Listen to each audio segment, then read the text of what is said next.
Hello नमस्कार साथियों, स्वागत है आप सभी का ड्रीम एग्जाम स्टडी प्लेटफॉर्म पर। साथियों आज हम इस वीडियो में देखने वाले हैं केबीएस पीआरटी 2023 की दृष्टि से साथियों पर्यावरण यानी साथियों यूबीएस के महत्वपूर्ण प्रश्न। साथियों टॉप 30 एमसीक्यू का साथियों ये पार्ट 4 होने वाला है। तो साथियों वीडियो को शुरू करने से पहले आपसे एक निवेदन है कि यदि आप हमारे चैनल ड्रीम एग्जाम स्टडी पर नए हैं तो चैनल को कर लीजिए सब्सक्राइब और साथ में बनी बेल आइकन जरूर दबा लीजिए ताकि जब भी हम अगला वीडियो अपलोड करें आप तक नोटिफिकेशन सबसे पहले पहुंच जाए। चलिए साथियों वीडियो को शुरू करते हैं।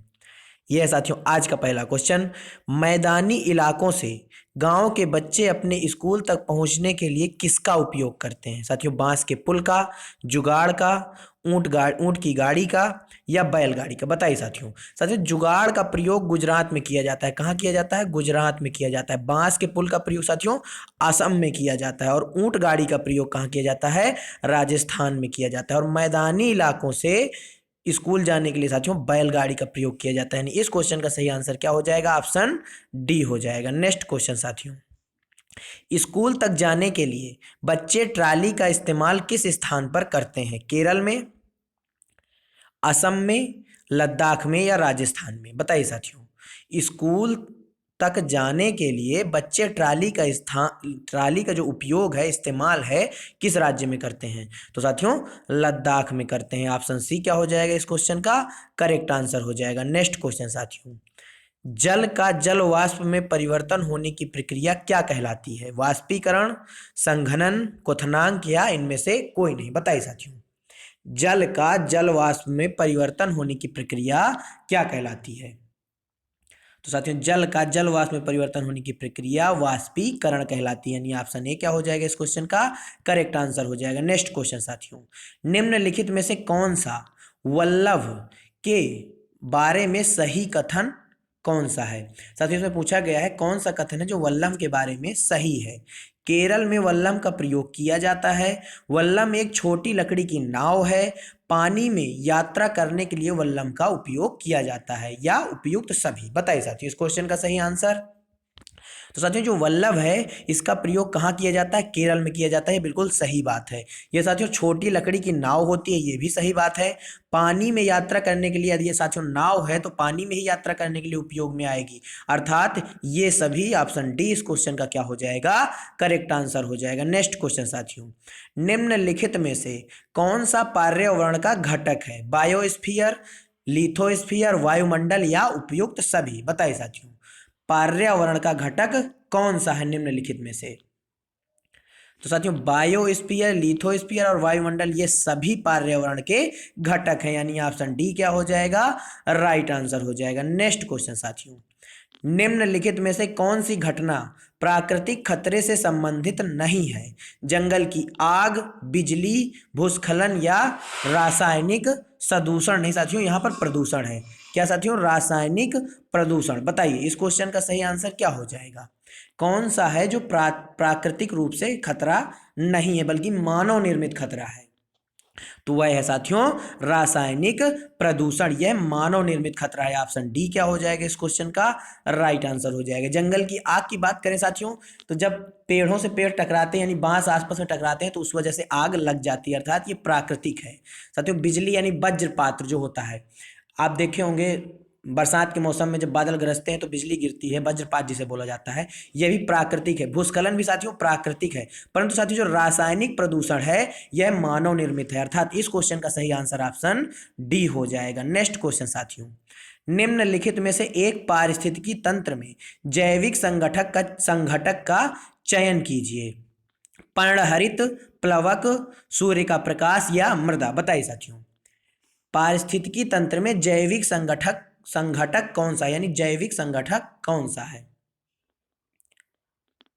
तो साथियों वह है प्लावक। यानी ऑप्शन बी क्या हो जाएगा इस क्वेश्चन का करेक्ट आंसर हो जाएगा। साथियों पर्णहरित यह पौधों की पत्तियों में पाया जाता है। किसमें पाया जाता है? पत्तियों में पाया जाता है।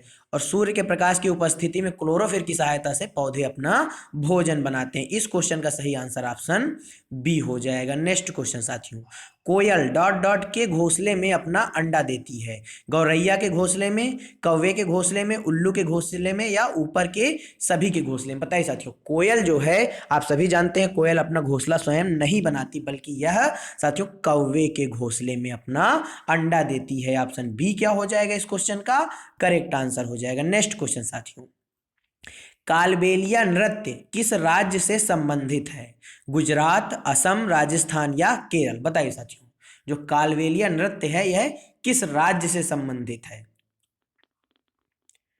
साथियों आपके लिए एक क्वेश्चन है, कमेंट बॉक्स में हमको बताइएगा कि वर्तमान में भारत में कितने शास्त्रीय नृत्य हैं। इस क्वेश्चन का सही आंसर ऑप्शन सी हो जाएगा। कालबेलिया राजस्थान का एक नृत्य है, option C correct answer. Next question साथियों, निम्नलिखित में से कौन सा जल चक्र में शामिल प्रक्रिया का एक हिस्सा है? वाष्पीकरण, ऊर्ध्वपातन, जमना या गलना? बताइए साथियों, जल चक्र में शामिल प्रक्रिया का एक हिस्सा कौन सा है? इसका आंसर आप साथियों हमें कमेंट बॉक्स में देंगे। नेक्स्ट क्वेश्चन साथियों, निम्नलिखित में से कौन सा प्राणी त्वचा की सहायता से सांस लेता है? केचुआ, मछली, कुत्ता या बिल्ली? बताइए, निम्नलिखित में से कौन सा प्राणी है जो त्वचा की सहायता से सांस लेता है?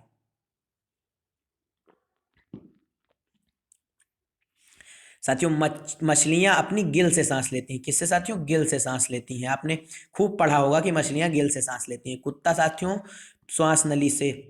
परंतु साथियों जो केचुआ होता है यह किससे सांस लेता है? अपनी त्वचा से सांस लेता है। ऑप्शन ए क्या हो जाएगा राइट आंसर। नेक्स्ट क्वेश्चन साथियों, पत्तियों पत्तियों के कार्यों के बारे में निम्नलिखित में से कौन सा वाक्य सही नहीं है? पत्तियां पानी और भोजन को स्टोर कर सकती हैं। पत्तियों में पानी और पोषक तत्वों को ले जाने के लिए छोटे पाइप होते हैं। कुछ पौधों की पत्तियां जनन में सहायक होती हैं। क्लोरोफिल रहित पत्तियां प्रकाश संश्लेषण द्वारा भोजन बनाती हैं। बताइए साथियों, पत्तियों के संबंध में कौन सा कथन है जो बिल्कुल ही गलत है, यानी सही नहीं है? साथियों पत्तियां पानी और भोजन को स्टोर करती हैं, सही बात है। पत्तियों में पानी और पोषक तत्वों को ले जाने के लिए छोटी पाइप होती है, जिन्हें साथियों केशिका एक तरह से बोला जाता है, यानी ये भी सही है। कुछ पौधों की पत्तियां जनन में भी सहायक होती हैं, यानी साथियों प्रजनन में भी सहायक होती हैं, बिल्कुल सही बात है। क्लोरोफिल रहित पत्तियां, ये साथियों गलत बात है। क्लोरोफिल युक्त पत्तियों में ही प्रकाश संश्लेषण की प्रक्रिया होती है, यानी ऑप्शन डी क्या हो जाएगा इस क्वेश्चन का करेक्ट आंसर हो जाएगा। नेक्स्ट क्वेश्चन साथियों, निम्नलिखित में से ब्रांज के बारे में कौन सा कथन सही है? यह टिन और जस्ता की मिश्र धातु है, यह एक यौगिक है, यह कॉपर और टिन का मिश्र धातु है, यह कॉपर और जस्ता का समभांगी मिश्रण है। बताइए साथियों, ब्रॉन्ज के संबंध में कौन सा कथन है जो बिल्कुल सही बैठता है? तो साथियों ब्रॉन्ज जो है यह कॉपर और टिन की मिश्र धातु है, यानी ऑप्शन सी क्या हो जाएगा करेक्ट आंसर। नेक्स्ट क्वेश्चन साथियों, प्रिज्म में प्रकाश के विभिन्न रंगों का विभाजन होता है। प्रकाश का प्रतिबिंब, प्रकाश का विक्षेपण, प्रकाश का विवर्तन, प्रकाश का अपवर्तन। बताइए साथियों इस क्वेश्चन का सही आंसर। तो साथियों प्रिज्म में जो है प्रकाश, आप सभी जानते हैं जब प्रिज्म में प्रकाश की किरण डाली जाती है तो विभिन्न रंगों में टूट जाती है, बिखर जाती है। तो यह प्रक्रिया क्या कहलाती है साथियों? प्रकाश का विक्षेपण कहलाती है, यानी ऑप्शन बी क्या हो जाएगा इस क्वेश्चन का करेक्ट आंसर हो जाएगा। नेक्स्ट क्वेश्चन साथियों, बाघों और तेंदुओं के शरीर पर धारियां होती हैं, यह डॉट डॉट उन्हें मदद करता है। साथियों जो आपने देखा होगा, बाघ देखा होगा, तेंदुए देखे होंगे, हालांकि आपने फेस टू फेस नहीं देखा होगा, आपने जू में देखा होगा या फिर टीवी में देखा होगा, फिल्मों में देखा होगा। तो साथियों आपने देखा होगा उनके शरीर में धारियां पाई जाती हैं। यह किस चीज में मदद करती हैं? उन्हें उनके शरीर को ठंडा रखने में, उनके शरीर को गर्म रखने में, परिवेश के साथ अनुकूलन में या सुंदर दिखने में। बताइए साथियों ये धारियां किस चीज में मदद करती हैं? तो साथियों ये जो धारियां हैं यह परिवेश के साथ अनुकूलन में मदद करती हैं। ऑप्शन सी क्या हो जाएगा करेक्ट आंसर हो जाएगा। नेक्स्ट क्वेश्चन साथियों, निम्नलिखित में से कौन सा कथन स्लॉथ के बारे में गलत है? वे एक पेड़ पर उल्टा लटक कर 17 घंटे सोते हैं। वे अपने पूरे जीवन काल में 9 या 8 पेड़ों को बदलते हैं। वे सबसे तेज भागने वाला जानवर है। उनका जीवन चक्र 40 वर्ष होता है। बताइए साथियों स्लॉथ के बारे में सबसे गलत कथन कौन सा है? साथियों ये बात बिल्कुल सही है कि वे पेड़ पर उल्टा लटकते हैं और 17 से 18 घंटे सोते हैं। वे साथियों अपने पूरे जीवन चक्र में 8 या 9 पेड़ को बदलते हैं, ये भी बात सही है। वे सबसे तेज भागने वाले, ये बिल्कुल गलत बात है। यदि साथियों सबसे तेज भागता होता सलाद तो केवल पूरे जीवन काल में 9 पेड़ों पे नहीं जाता, बल्कि इसकी संख्या हजारों में होती। उसका जीवन काल 40 वर्ष तक होता है। बिल्कुल सही साथियों, इसमें आप देखेंगे ये तीनों पॉइंट से अलग अलग क्वेश्चन बन सकते हैं आपके लिए। इस क्वेश्चन का सही आंसर ऑप्शन सी हो जाएगा। नेक्स्ट क्वेश्चन साथियों, निम्नलिखित में से कौन सा जानवर 18 घंटे तक सोता है? बाघ, मानव, बिलार या अजगर? साथियों बिलार, यहां पर बिल्ली की बात हुई है। किसकी? बिल्ली की बात हुई है। बताइए 18 घंटे तक सोने वाला जानवर कौन सा है? तो साथियों जो अजगर यानी पाइथन है ये 18 घंटे तक सोता है। ऑप्शन डी क्या हो जाएगा? राइट आंसर हो जाएगा। नेक्स्ट क्वेश्चन साथियों, सागौन, साल और चंदन किसकी महत्वपूर्ण प्रजातियां हैं? उष्ण कटिबंधीय कांटेदार वनों की, मोंटेन वनों की, उष्ण कटिबंधीय सदाबहार वनों की, उष्ण कटिबंधीय पर्णपातीय वन की? बताइए साथियों सागौन, साल और चंदन किसकी महत्वपूर्ण प्रजातियां हैं? तो साथियों यह उष्ण कटिबंधीय पर्णपाती वनों की महत्वपूर्ण प्रजातियां हैं, यानी ऑप्शन डी क्या हो जाएगा इस क्वेश्चन का करेक्ट आंसर हो जाएगा। नेक्स्ट क्वेश्चन साथियों, वायुमंडल में उपस्थित ओजोन द्वारा निम्नलिखित विकिरण का अवशोषण किया जाता है। साथियों जो वायुमंडल, आप सभी जानते हैं वायुमंडल में ओजोन परत उपस्थित है, वह साथियों किन किरणों को अवशोषित करती है? अवरक्त, दृश्य किरणें, परावैंगनिक किरणें या सूक्ष्म तरंगें? बताइए साथियों। तो साथियों आप सभी जानते हैं वह परावैंगनिक किरणों का अवशोषण करती हैं। साथियों यदि ये परावैंगनिक किरणें हमारे शरीर को टकरा जाएं तो हमें कौन सी बीमारी होने का खतरा बढ़ जाता है? त्वचा के कैंसर का होने का खतरा बढ़ जाता है। साथियों ओजोन को मापने की इकाई कौन सी है यदि आपसे पूछ ले तो डाबसन। डाबसन के द्वारा ओजोन की मोटाई मापी जाती है, ओजोन मापने की इकाई कहलाती है। इस क्वेश्चन का सही आंसर ऑप्शन सी हो जाएगा। नेक्स्ट क्वेश्चन साथियों, धान के खेतों से उत्पन्न होने वाली गैस कौन सी है? Chlorine, methane, carbon dioxide, hydrogen sulphide? बताइए साथियों। तो साथियों धान के खेतों से उत्पन्न होती है वह है मीथेन गैस, यानी ऑप्शन बी क्या हो जाएगा राइट आंसर। मीथेन का साथियों फार्मूला क्या होता है? तो CH4 होता है। और क्लोरीन की बात करें Cl होता है, कार्बन डाइऑक्साइड CO2 होता है। नेक्स्ट क्वेश्चन साथियों, क्वेश्चन नंबर 21, निम्नलिखित में से कौन सा पारिस्थितिकी तंत्र का एक जैविक घटक है? कवक, सौर प्रकाश, तापमान या नमी? बताइए साथियों पारिस्थितिकी तंत्र का साथियों एक जैविक घटक कौन सा है?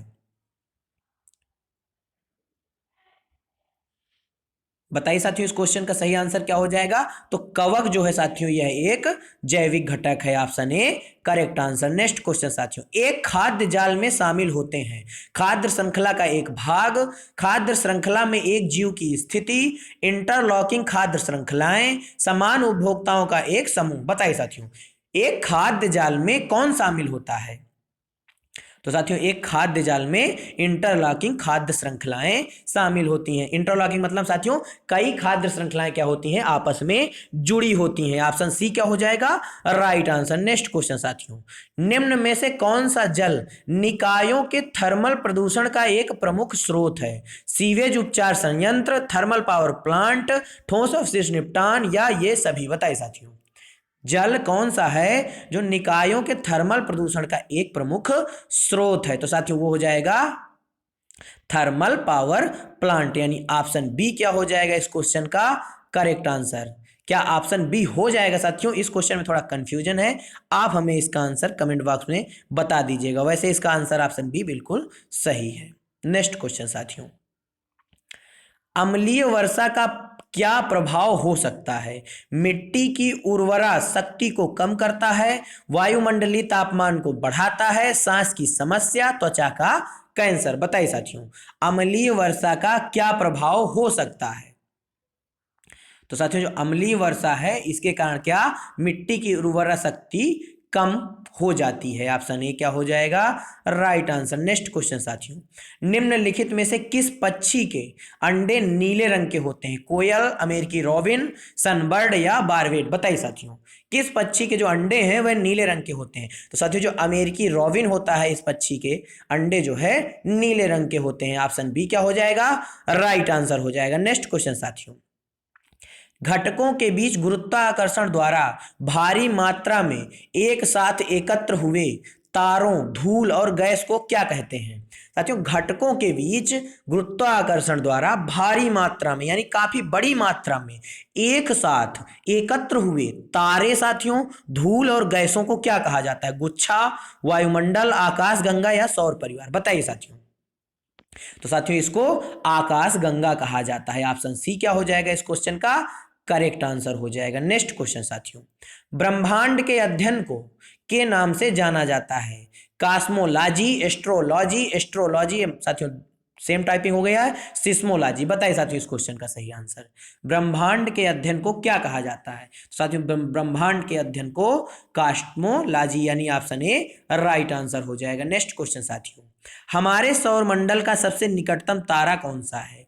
अल्फा सेंटायुरी, ये साथियों दो बार टाइपिंग हो गई है, प्रोक्सिमा सेंचुरी या बर्नार्ड? बताइए साथियों इस क्वेश्चन का सही आंसर।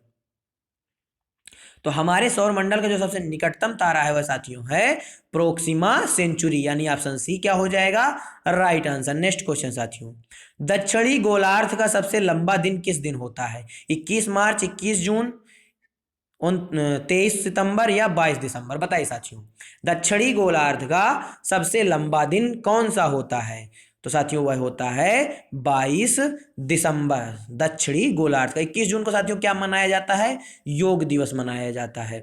इस क्वेश्चन का सही आंसर ऑप्शन डी हो जाएगा। नेक्स्ट क्वेश्चन साथियों, भारत में कृषि को प्रभावित करने वाला मौसम का सबसे महत्वपूर्ण तत्व कौन सा है? तापमान, आर्द्रता, पवन या वृष्टि? साथियों ओलावृष्टि की बात हुई, बताइए। तो साथियों भारत में कृषि सबसे ज्यादा किससे प्रभावित होती है? वृष्टि यानी ओलावृष्टि से। ऑप्शन डी क्या हो जाएगा करेक्ट आंसर हो जाएगा। साथियों धन्यवाद आप सभी का हमारे साथ जुड़े रहने के लिए। साथियों आज के 30 क्वेश्चन आपको कैसे लगे, आपने 30 में से कितने सही किए यह हमें कमेंट बॉक्स में जरूर बताइएगा। मिलते हैं आपसे अगले वीडियो में, तब तक के लिए जय हिंद, जय भारत। अपना और अपनों का ख्याल रखिए, सभी का सम्मान करिए। यदि साथियों आपने अभी तक चैनल को सब्सक्राइब नहीं किया तो चैनल को सब्सक्राइब जरूर कर लीजिएगा। धन्यवाद।